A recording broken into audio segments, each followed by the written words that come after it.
You're listening to certified financial planner Doug Goldstein, host of the Goldstein on Gelt Show, www.goldsteinongelt.com.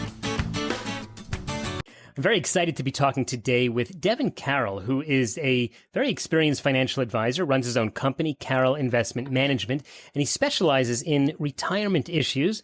Devin, real pleasure to be talking to you. Thanks, Doug. Thanks for having me. So I want to dive into something that's a little bit more focused, which is, a lot of people are dealing with divorce and second marriages, and they had thought all along that their Social Security and retirement was kind of set, and then life gives them a little bit of a shakeup. What happens when people get divorced with their Social Security? Not only with their Social Security, but with retirement plans in general, it's often financially devastating. Sometimes it's not quite devastating, but it at least has some sort of financial impact. So planning through those times is really, really important. So let's talk about one of the basics, just so we get some of the facts down. Let's say there's a husband and wife, a more traditional family. The husband's working, the wife is at home. They're married, let's say, 15 years, and I'm using this on purpose. They're married 15 years, and then they get divorced. Is the wife going to be, because she didn't work, going to not get any Social Security? Yeah, so, some of the Social Security part, yes, she is going to be entitled as long as she met the length of marriage rules, which is currently 10 years of continuous marriage, entitles you to a spousal or survivor benefit, as long as you don't get remarried. If you do, there's some other qualifications. But yes, that spouse that stayed at home and didn't work, contribute to the Social Security earnings record, she's still eligible for benefits.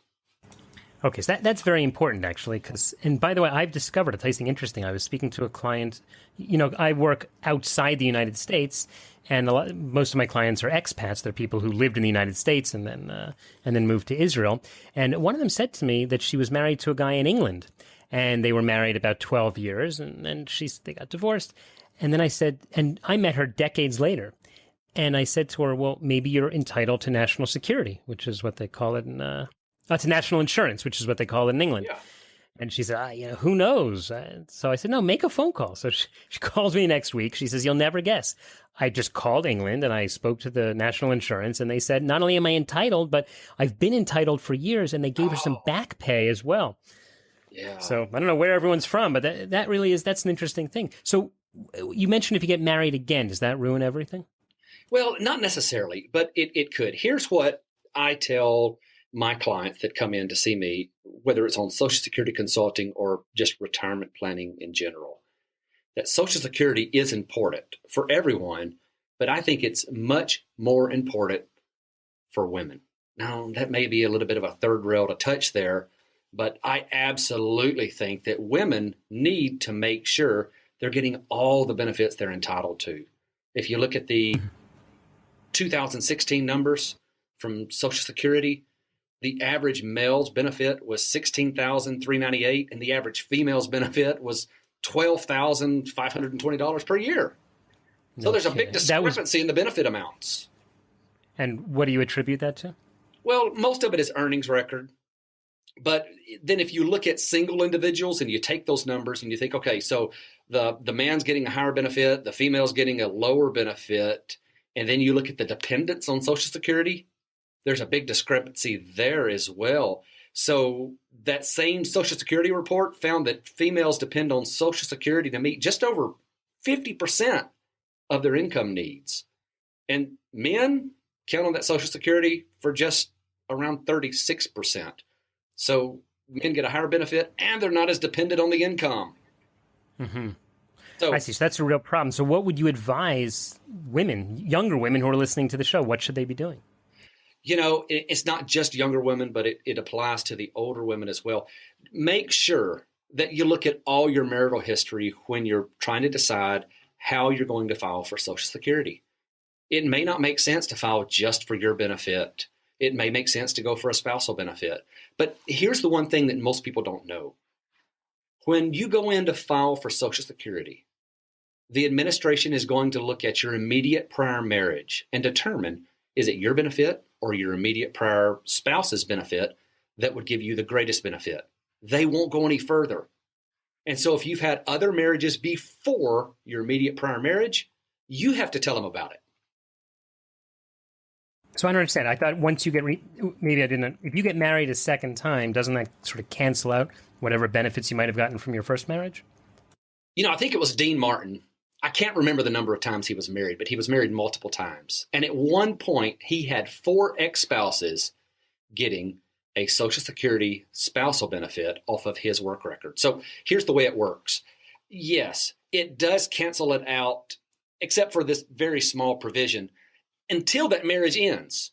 So if you get married, get divorced, and then married again, and that spouse dies, at that point, you can go back and choose from the highest benefit from both of those spouses.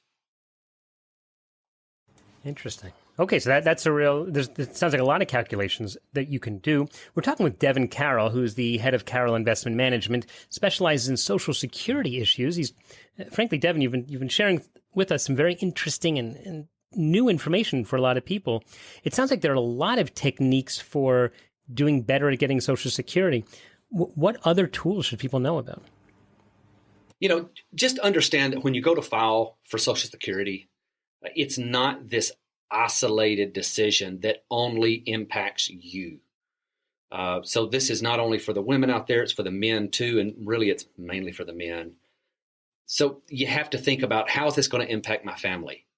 With the law that was passed last year, some of the more advanced filing strategies that were available are now gone, except for a very small group of people.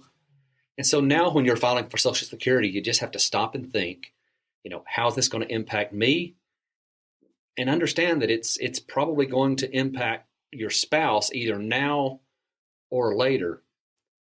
There's someone that I heard speak on Social Security not long ago, and I love the way she put it.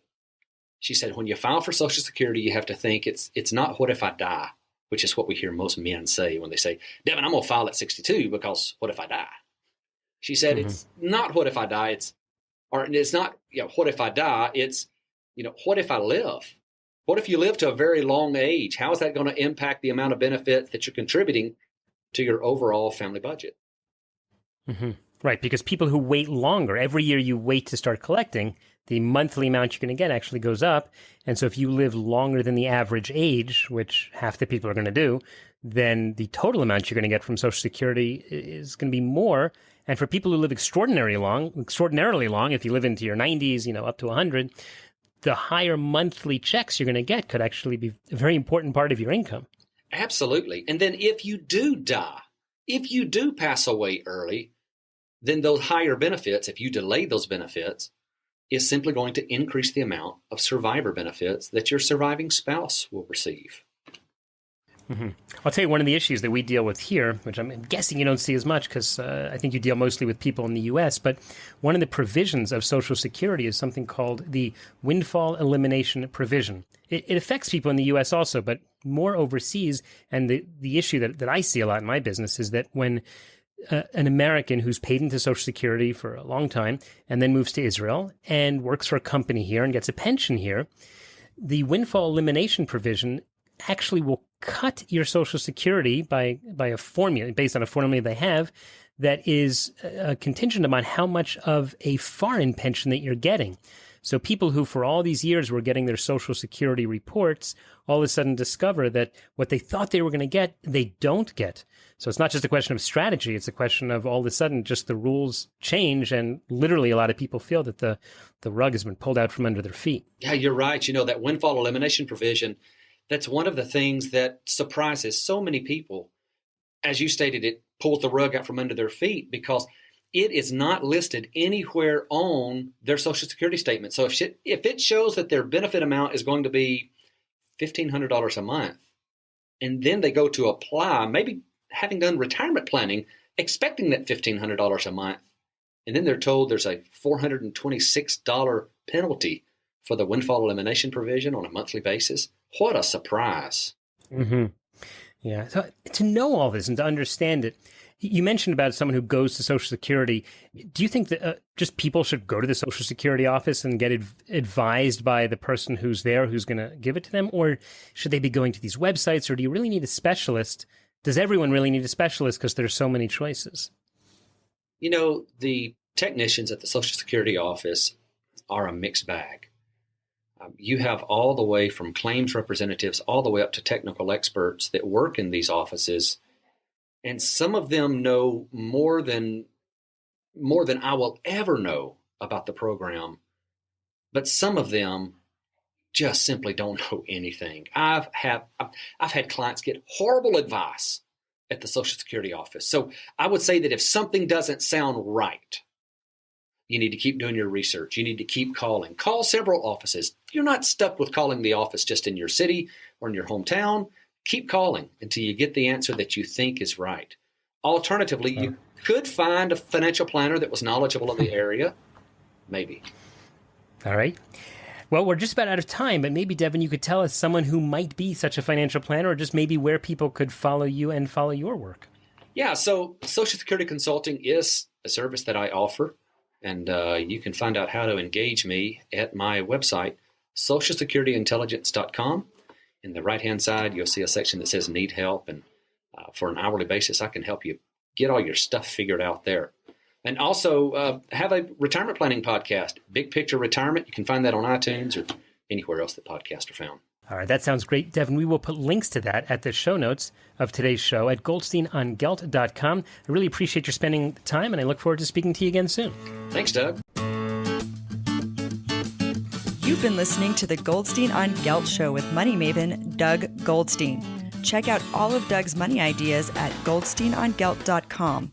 Doug specializes in helping people who live outside the United States handle their U.S. investment accounts. If you have a question that you would like answered on the air or off, contact Doug at his website or send him an email to doug@profile-financial.com.